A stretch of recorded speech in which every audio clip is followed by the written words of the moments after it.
क्या हो अगर आपकी मांगी हुई एक छोटी सी दुआ आपकी जिंदगी को जीते जी एक खौफनाक दुस्वप्न बना दे।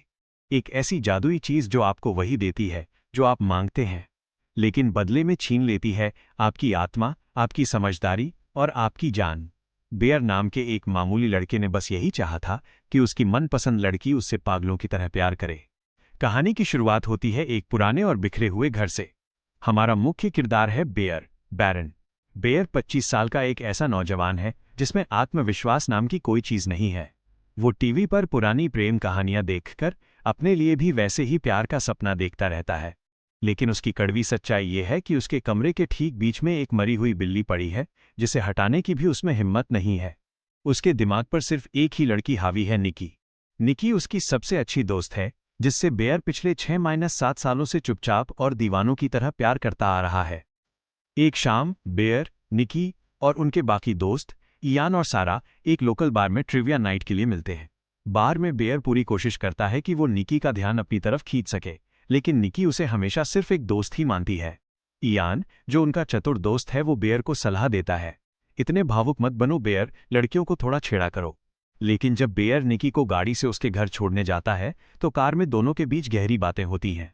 निकी कहती है, फिल्मों का रोमांस बकवास होता है बेयर, असली चीज तो सिर्फ सच्चा प्यार है। बेयर उसकी आंखों में डूब जाना चाहता है, पर जैसे ही वो हिम्मत करके पुरानी यादें ताज़ा करता है, निकी उसे टोक देती है और बात को टाल देती है। बेयर का दिल टूट जाता है। उसने रास्ते में एक क्रिस्टल शॉप से एक अजीब पुराने जमाने की चीज खरीदी थी, द वन विश विलो। उस डिब्बे पर लिखा था, इसे बीच से तोड़ो और एक मुराद मांगो, तुम्हें सिर्फ एक ही मौका मिलेगा। दुखी और बेबस होकर बेयर कार में उस लकड़ी को निकालता है, उसे बीच से तोड़ता है और आंखें बंद करके दुआ मांगता है, काश निकी फ्रीमैन मुझसे इस पूरी दुनिया में सबसे ज्यादा प्यार करने लगे। निकी, जो अभी अभी अपने घर के अंदर गई थी, वो अचानक वापस बाहर आ जाती है। उसकी आंखों में एक अजीब सा खाली और खौफनाक खालीपन होता है। वो बेयर की कार के पास आती है और एक अजीब सी मुस्कान के साथ पूछती है, क्या तुम मुझे अपने घर ले चलोगे? बेयर को लगता है कि शायद निकी ने ज्यादा शराब पी ली है या अपने पिता की बीमारी की वजह से परेशान है। वो उसे अपने घर ले आता है, लेकिन रात में ही चीजें अजीब होने लगती हैं। जब बेयर बाथरूम से बाहर आता है तो देखता है कि निकी अंधेरे कोने में बैठकर उसे एकटक घूर रही है। बेयर डरकर पूछता है, निकी, तुम वहां क्या कर रही हो? निकी फुसफुसाते हुए कहती है, तारांकन, तुम्हें सोते हुए देख रही हूं। तुम सोते हुए बहुत मासूम लगते हो। अगली सुबह जब बेयर उठता है तो घर में अजीब सी बदबू फैली होती है। निकी ने उस मरी हुई बिल्ली को कचरे के डिब्बे से निकालकर फूलों से सजा दिया था। उसका व्यवहार एकदम रोबोट जैसा हो गया था। काम पर भी वो बेयर से इस तरह चिपक रही थी जैसे कोई सनकी हो। उनके दोस्त इयान को दाल में कुछ काला लगता है।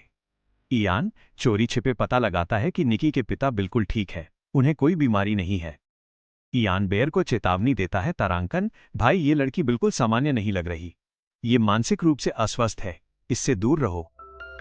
लेकिन बेयर बेयर तो अंधा हो चुका था। उसे लग रहा था कि उसकी मुराद पूरी हो गई है और उसकी सालों पुरानी चाहत उसे मिल गई है। उसने इस खौफनाक सच को नजरअंदाज कर दिया। निकी का पागलपन अब खतरनाक मोड़ ले चुका था। एक रात इयान के घर पर दोस्तों की एक छोटी सी महफिल जमती है। वहां एक खेल खेलते हुए निकी अचानक अपनी नई किताब की कुछ पंक्तियां पढ़ने लगती है, जो इतनी हिंसक, घिनौनी और भयानक होती हैं कि वहां बैठे सभी दोस्तों के होश उड़ जाते हैं। निकी बोलती है, अगर वो मेरे पास नहीं आया तो मैं उसकी खाल उधेड़कर अपने शरीर में घुसा लूंगी। पूरे कमरे में सन्नाटा छा जाता है और फिर अचानक निकी के दिमाग में एक पल के लिए असली निकी जाग जाती है। उसे एहसास होता है कि वो अपने वश में नहीं है। वो चिल्लाती है, तारांकन, ये मैं नहीं हूं, मुझे बचाओ। वो कांच की एक बोतल तोड़ती है और नुकीले कांच से अपने ही चेहरे पर बार बार वार करने लगती है। चेहरे से खून बहने लगता है, लेकिन अगले ही पल वो फिर से नकली मुस्कान के साथ सामान्य होने का नाटक करने लगती है। बेयर किसी तरह उसे घर ले आता है, लेकिन अब निकी एक दरिंदा बन चुकी थी। वो बेयर से कहती है, तारांकन, मैं बिल्कुल ठीक हूं बेयर, तुम जैसी निकी चाहोगे मैं वैसी बन जाऊंगी। रात को जब निकी सो रही होती है तो असली निकी की आत्मा एक पल के लिए बेयर से रो रोकर भीख मांगती है, मुझे मार दो बेयर, खुदा के लिए मुझे मार दो, मैं इस शरीर के अंदर कैद हो चुकी हूं। लेकिन बेयर इतना स्वार्थी होता है कि वो कहता है, मैं तुम्हें नहीं मार सकता। वो उसे तड़पता छोड़कर कमरे से बाहर निकल जाता है। बेयर बाहर अपनी दूसरी दोस्त सारा से मिलने उसकी कार में जाकर बैठता है। सारा रोते हुए बेयर को एक कड़वा सच बताती है, तारांकन बेयर, निकी और इयान पिछले 2 सालों से एक दूसरे के करीब थे। वो तुमसे सच्चा प्यार नहीं करती। ये सुनते ही बेयर का दिमाग सन रह जाता है, लेकिन उसी पल की खिड़की पर एक भारी ईंट दे मारती है। कांच चकनाचूर हो जाता है। वो सारा के बाल पकड़ती है और उसी ईंट से सारा का सिर तब तक कुचलती रहती है जब तक कि उसकी जान नहीं निकल जाती। पूरी कार खून से सन जाती है। बेयर डर के मारे कांपने लगता है। निकी अपने खून से सने चेहरे के साथ बेयर को चूमती है और कहती है, तारांकन चिंता मत करो मेरे प्यार, मैंने सब ठीक कर दिया। अब हम दोनों हमेशा के लिए एक हो गए। बेयर बदहवास होकर उसी क्रिस्टल शॉप की तरफ भागता है जहां से उसने वो मनहूस डिब्बा खरीदा था।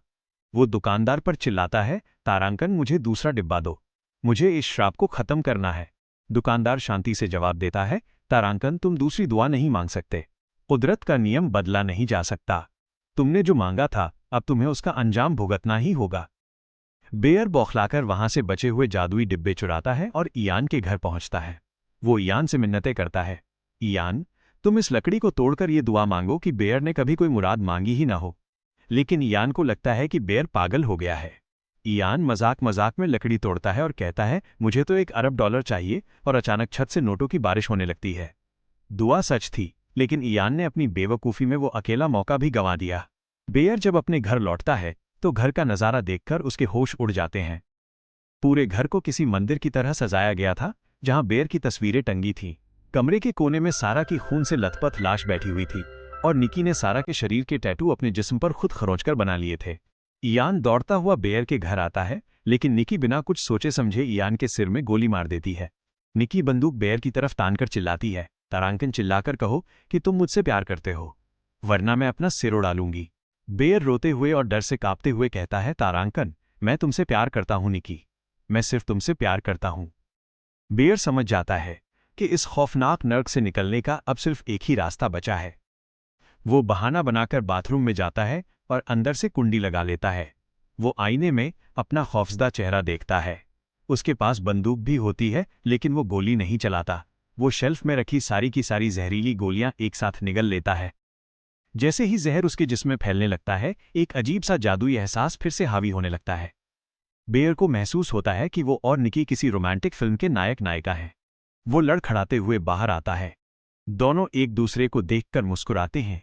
खून से सने चेहरों के साथ बेयर निकी को चूमता है, लेकिन तभी कैमरा टेबल की तरफ घूमता है और वहां एक नया इस्तेमाल किया हुआ जादुई डिब्बा पड़ा दिखाई देता है। कहानी का सबसे बड़ा ट्विस्ट, जब बेयर बाथरूम के अंदर था, निकी ने तीसरा जादुई डिब्बा तोड़कर अपनी मुराद मांग ली थी। मैं मांगती हूं कि बेयर इस जन्म में और अगले हर जन्म में मुझसे ही प्यार करे। जहर के असर से बेयर निकी की गोद में गिर जाता है। उसकी आंखें बंद होने लगती हैं। वो अपनी आखिरी सांस लेते हुए फुसफुसाता है, इस जन्म में और अगले हर जन्म में। निकी फूट फूट कर रोने लगती है और जैसे ही बेयर अपनी अंतिम सांस लेता है, निक्की बंदूक उठाती है। फिर उसे याद आ जाती है सब कुछ और कहानी खत्म होती है। अगर इस एक्सप्लेनेशन ने आपके रोंगटे खड़े कर दिए हों तो अभी के अभी लाइक के बटन को फाड़ दीजिए, और अगर आप ऐसे ही दिमाग हिला देने वाले फिल्म एक्सप्लेनेशन रोज देखना चाहते हैं तो चैनल को सब्सक्राइब किए बिना यहां से हिलना भी मत। मिलते हैं अगली खतरनाक कहानी में।